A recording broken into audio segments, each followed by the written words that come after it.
hope you're sitting comfortably. Then I'll begin. That's right, it's bedtime story time. I'm going to continue with The Jungle Book, written by Rudyard Kipling. Read to you by me. That's right. So, we finished chapter 1 yesterday. It's quite epic, really. Mowgli's he's quite badass, really. We're going to continue today with chapter 2, and it is called Kaa's Hunting. Kaa is a snake, and there's a picture of him here.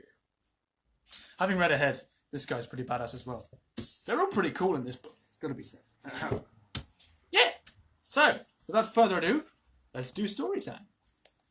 Sit down comfortably, won't you? Get yourself a nice cool drink, if you can. Starts with the maxims of Baloo. His spots are the joy of the leopard, his horns are the buffalo's pride. Be clean, for the strength of the hunter is known by the gloss of his hide. If you find that the bullock can toss you, or the heavy-browed Sampo can gore, you need not stop work to inform us. We knew it 10 seasons before.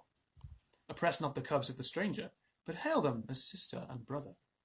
For though they are little and fubsy, it may be the bear is their mother. There is none like it to me, says the cub in the pride of his earliest kill. But the jungle is large, and the cub, he is small. Let him think, and be still. All that is told here happened some time before Mowgli was turned out of the Seeonee wolf pack, or revenged himself on Shere Khan, the tiger. So, chapter 1 was about Mowgli growing up in the wolf pack. But this is before he was kicked out of it, as we read yesterday. It was in the days when Baloo was teaching him the law of the jungle. The big, serious old brown bear was delighted to have so quick a pupil, for the young wolves would only learn as much of the law of the jungle as applies to their own pack and tribe, and run away as soon as they can repeat the hunting verse, feet that make no noise, eyes that can see in the dark, ears that can hear the winds in their lairs, and sharp white teeth. All these things are the marks of our brothers, except Tabaki, the jackal, and the hyena, whom we hate. But Mowgli, as a man-cub, he had to learn a great deal more than this. Sometimes Bagheera, the Black Panther, would come lounging through the jungle to see how his pet was getting on, and would purr with his head against a tree, while Mowgli recited the day's lesson to Baloo. The boy would climb almost as well as he could swim, and swim almost as well as he could run. So Baloo, the teacher of the law, taught him the wood and water laws, how to tell a rotten branch from a sound one, how to speak politely to the wild bees when he came upon a hive of them 50 feet above the ground, what to say to Mung, the bat, when he disturbed him in the branches at midday, and how to warn the water snakes in the pools before he splashed down among them. None of the jungle people liked being disturbed, and all are very ready to fly at an intruder. Then, too, Mowgli was taught the strangest hunting call, which must be repeated aloud till it is answered, whenever one of the jungle peoples hunts outside in his own grounds. It means, translated, "Give me leave to hunt here because I'm hungry." And the answer is, "Hunt for food then, but not for pleasure." All this will show you how much Mowgli had to learn by heart, and he grew very tired of saying the same thing over 100 times. But, as Baloo said to Bagheera, one day when Mowgli had been cuffed and run off in a temper, "A man-cub is a man-cub, and he must learn all the law of the jungle." "But think how small he is," said the Black Panther, who would have spoiled Mowgli if he had his own way. "How can his little head carry along all thy talk?" "Is there anything in the jungle too little to be killed?" "No. That's why I teach him these things, and that is why I hit him very softly when he forgets." "Softly? What dost thou know of softness, old iron feet?" Bagheera grunted. "His face is all bruised today by thy softness. Nyah! Better he should be bruised from head to foot by me who love him, than that he should come to harm through ignorance." That's the way they used to do it in those days. Baloo answered very earnestly, "I am now teaching him the master words of the jungle, that shall protect him with the birds and the snake people, and all that hunt on 4 feet, except his own pack. He can now claim protection, if he'll only remember the word from all in the jungle. Is not that worth a little hearing?" "Well, look to it then that thou dost not kill the man-cub. He's no tree trunk to sharpen thy blunt claws on. But what are those master words? I'm more likely to give help than to ask it." Bagheera stretched out one paw and admired the steel-blue, ripping chisel talons at the end of it. Still, I should like to know. I will call Mowgli, and he shall say them, if he will. Come, little brother!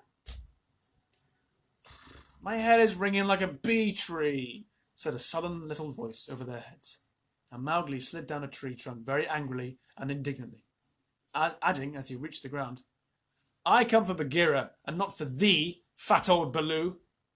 That is all one to me, said Baloo, though he was hurt and grieved. Tell Bagheera, then, the master words of the jungle that I've taught thee this day. Master words for which people? Said Mowgli, delighted to show off. The jungle has many tongues. I know them all. A little thou knowest, but not much. See, O Bagheera, they never thank their teacher. Not one small wolf thing has ever come back to thank old Baloo for his teachings. Say the word for the hunting people, then, great scholar. We be of one blood, ye and I, said Mowgli, giving the words the Bear accent, which all the hunting people used. Good. Now for the birds. Mowgli repeated, with the kite's whistle at the end of the sentence. Now for the snake people, said Bagheera. The answer was a perfectly indescribable hiss, and Mowgli kicked up his feet behind, clapped his hands together to applaud himself, and jumped onto Bagheera's back, where he sat sideways, drumming with his heels on the glossy skin, and making the worst faces he could think of at Baloo. There, that was worth a little bruise, said the brown bear tenderly. Some day thou wilt remember me. And he turned aside to tell Bagheera how he had begged the master words from Hati, the wild elephant, who knows all about these things. How Hati had taken Mowgli down to the pool to get the snake word from the water snake, because Baloo could not pronounce it, and how Mowgli was now reasonably safe against all accidents in the jungle, because neither snake, bird, nor beast would hurt him. No one, then, is to be feared, Baloo wound up, patting his big furry stomach with pride. Except his own tribe, said Bagheera under his breath, and then aloud to Mowgli. Have a care for my ribs, little brother. What is all this dancing up and down? Mowgli had been trying to make himself heard by pulling at Bagheera's shoulder fur and kicking hard. When the two listened to him, he was shouting at the top of his voice. And so I shall have a tribe of my own, and lead them through the branches all day long. What is this new folly, little dreamer of dreams? Said Bagheera. Yes, and throw branches and dirt at old Baloo, Mowgli went on. They have promised me this. Woof! Baloo's big paw scooped Mowgli off Bagheera's back, and as the boy lay between the big forepaws, he could see the bear was angry. Mowgli, said Baloo, thou hast been talking with the Bunda Log, the monkey people. Mowgli looked at Bagheera to see if the panther was angry too, and Bagheera's eyes were as hard as jade stones. Just gotta see who's talking. Right, yes. Thou hast been with the monkey people, the grey apes, the people without a law, the eaters of everything. That is a great shame. When Baloo hurt my head, said Mowgli, who was still on his back, I went away, and the grey apes came down from the trees and had pity on me. No one else cared. He snuffled a little. The pity of the monkey people, Baloo snorted. The silliness of the mountain stream. Not silliness, stillness. The cool of the summer sun. And then, Manka, and then they gave me nuts and pleasant things to eat, and they carried me in their arms up to the top of the trees and said I was their blood brother, except that I had no tail, and should be their leader some day. They have no leader, said Bagheera. They lie. They have always lied. They were very kind and bade me come again. Why have I never been talking among the monkey people, or taken among them? They stand on their feet as I do. They do not hit me with hard paws. They play all day. Let me get up. Bad Baloo, let me up. I will play with them again. Listen, man cub, said the bear, and his voice rumbled like thunder on a hot night. I have taught thee all the law of the jungle for all the peoples of the jungle, except the monkey folk who live in the trees. They have no law. They are outcasts. They have no speech of their own, but use the stolen words which they overhear when they listen and peep and wait above in the branches. Their way is not our way. They are without leaders. They have no remembrance. They boast and chatter and pretend that they are great people about to do great affairs in the jungle, but the falling of a nut turns their mind to laughter and all is forgotten. We of the jungle have no dealings with them. We don't drink where their monkeys drink. We do not go where their monkeys go. We do not hunt where they hunt. We do not die where they die.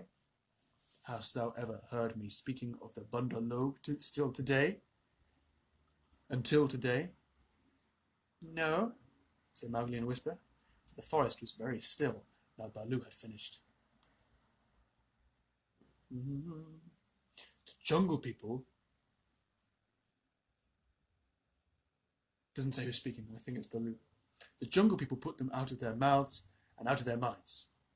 They are very many, evil, dirty, shameless, and they desire, if they have any fixed desire, to be noticed by the jungle people. But we do not notice them, even when they throw nuts and filth on our heads.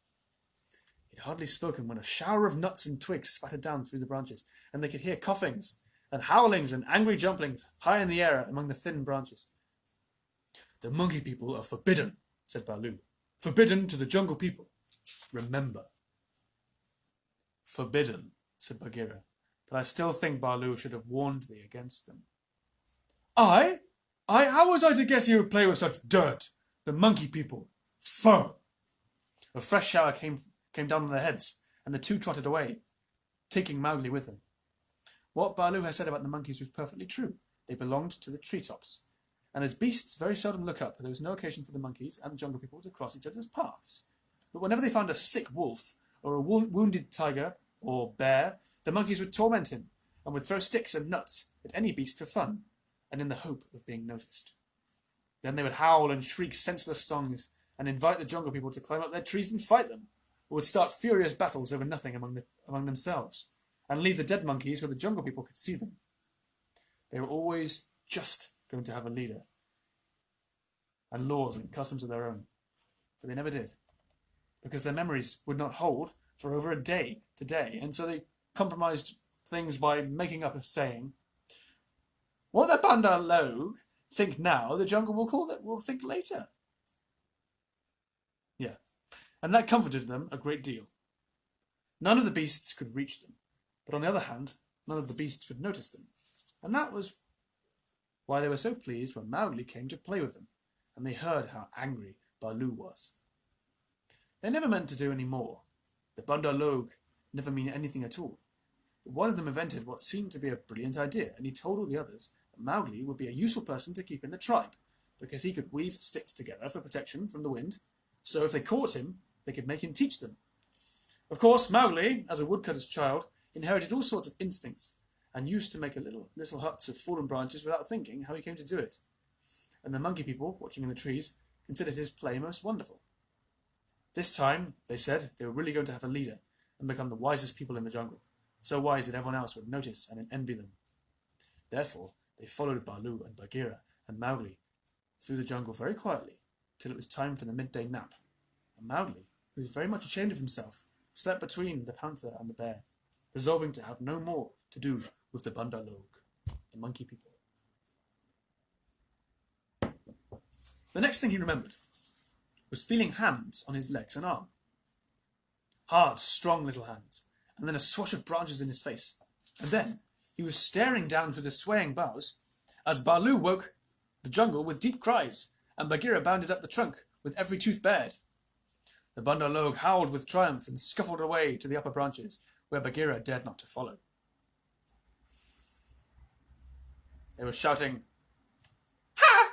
He's noticed us! Bagheera's noticed us! All the jungle people admire us for our skill and our cunning! Aha!"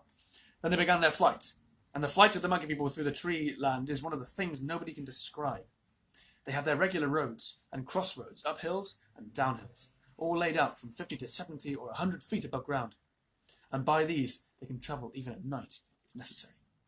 Two of the strongest monkeys caught Mowgli under the arms and swung off with him through the treetops, 20 feet at a bound.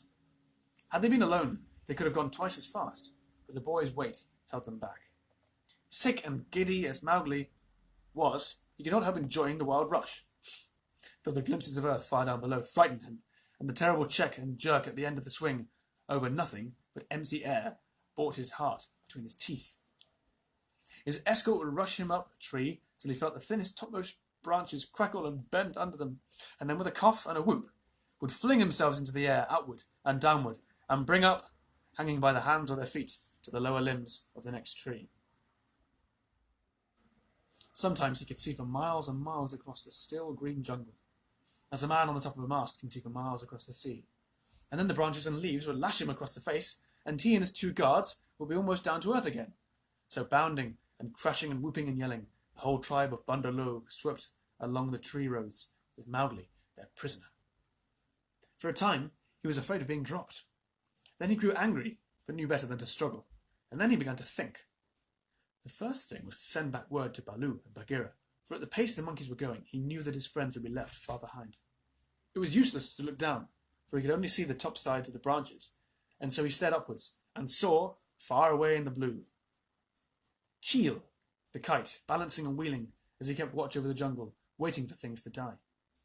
Cheel saw that the monkeys were carrying something, and dropped a few hundred yards to find out whether their load was good to eat. He whistled with surprise when he saw Mowgli being dragged up to a treetop, and heard him give the kite call. "We be of one blood, thou and I." The waves of the branches closed over the boy, but Cheel balanced away to the next tree in time to see the little brown face come up again. "Mark my trail," Mowgli shouted.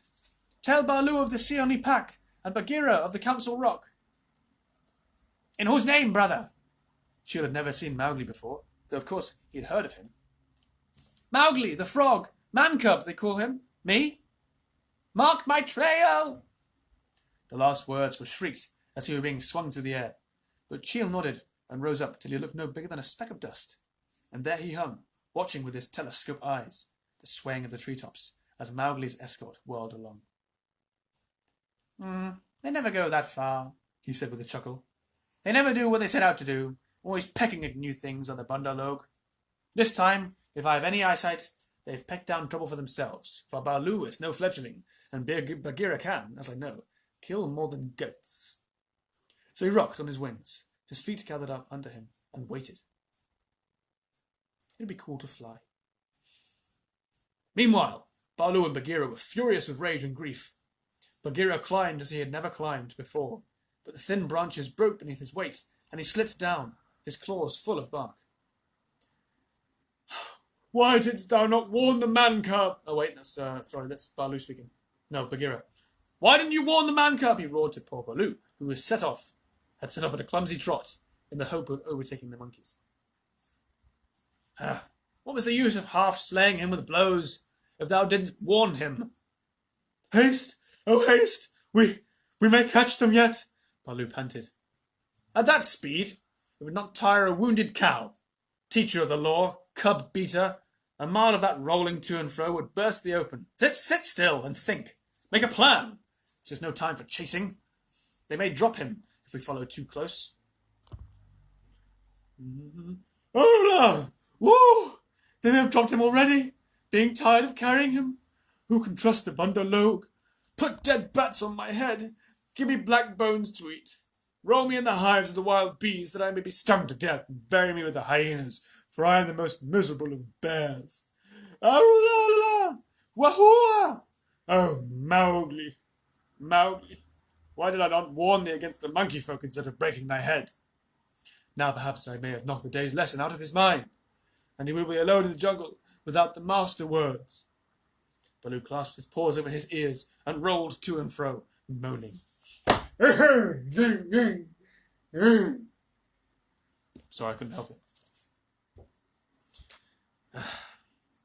"At least he gave me all the words correctly a little time ago," said Bagheera impatiently. "Baloo, thou hast neither memory nor respect. What would the jungle think if I, the Black Panther, curled myself up like Ikki the Porcupine and howled? What do I care what the jungle thinks? He may be dead by now." "Unless and until they drop him from the branches in sport or kill him out of idleness, I have no fear for the man-cub. He is wise and well taught, and above all, he has the eyes that make the jungle people afraid. But, and it is a great evil, he is in the power of the Bandar Log, and they, because they live in the trees, have no fear of any of our people." Bagheera licked one forepaw thoughtfully.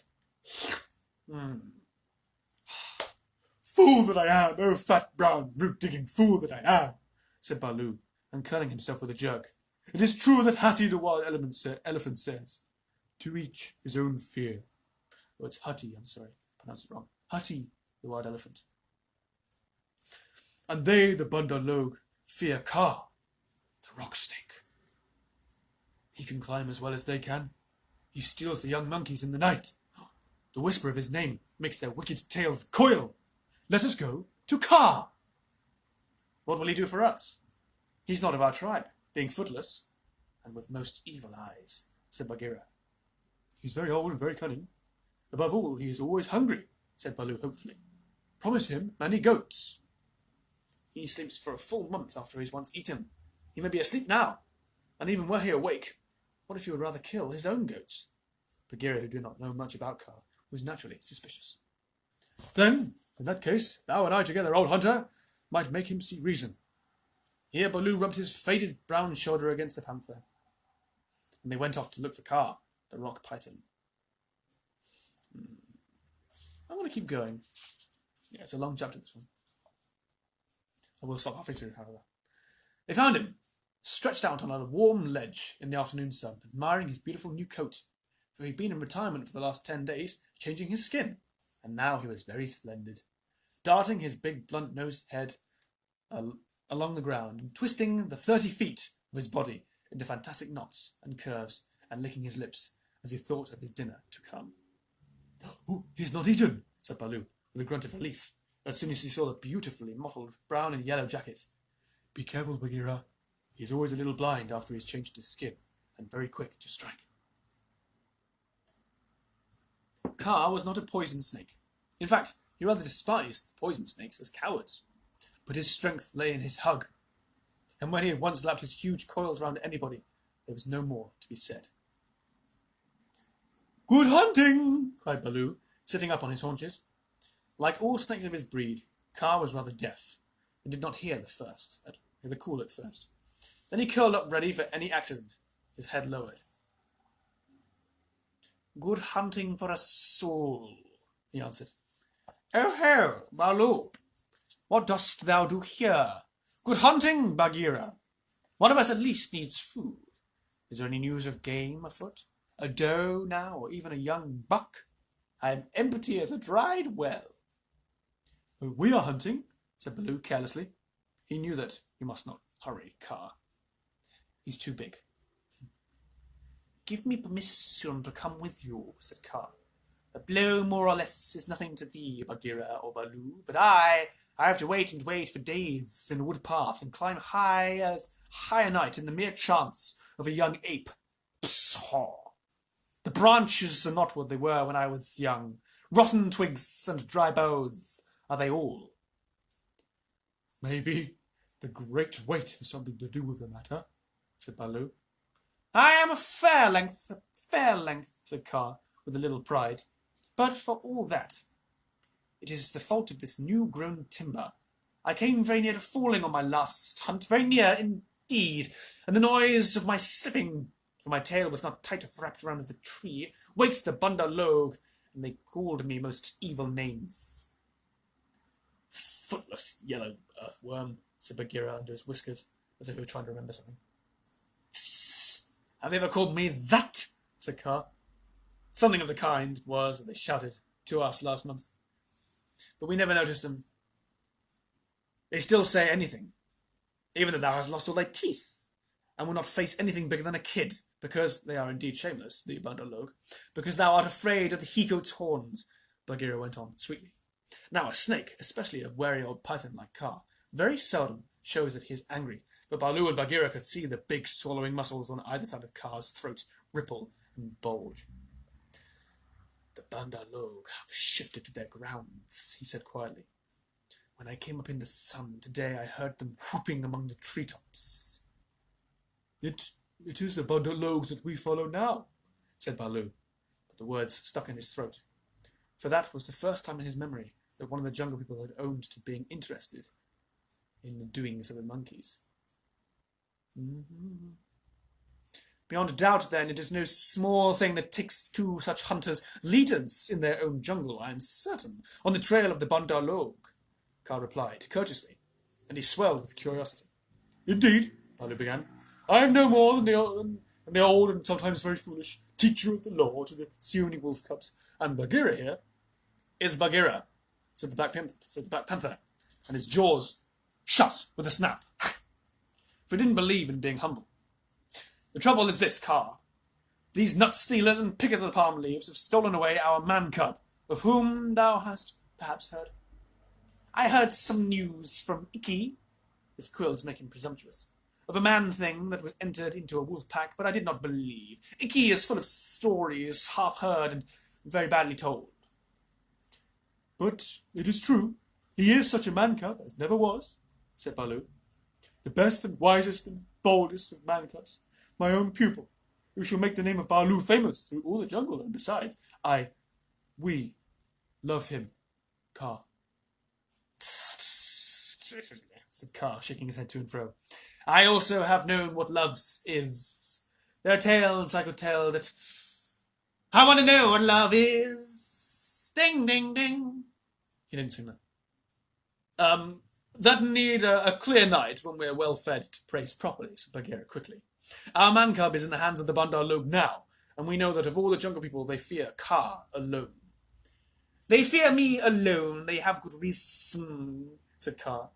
Chattering, foolish, vain, foolish, and chattering are the monkeys, but a man-thing in their hands is no good luck.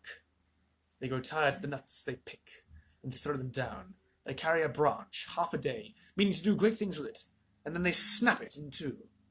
That man-thing is not to be envied. They call me also Yellowfish. Was that not? Worm, earthworm, said Bagheera, as well as other things, which I cannot now say, for shame. We must remind them to speak well of their master. We must help their wandering memories. Now, whither went they with their cub? The cub. The jungle alone knows. Towards the sunset, I believe, said Baloo. We had thought that thou wouldst know, Kaa. I? How? I take them when they come in my way. No, but I do not hunt the Bandar Log, or frogs, or green scum on the waterhole, for that matter.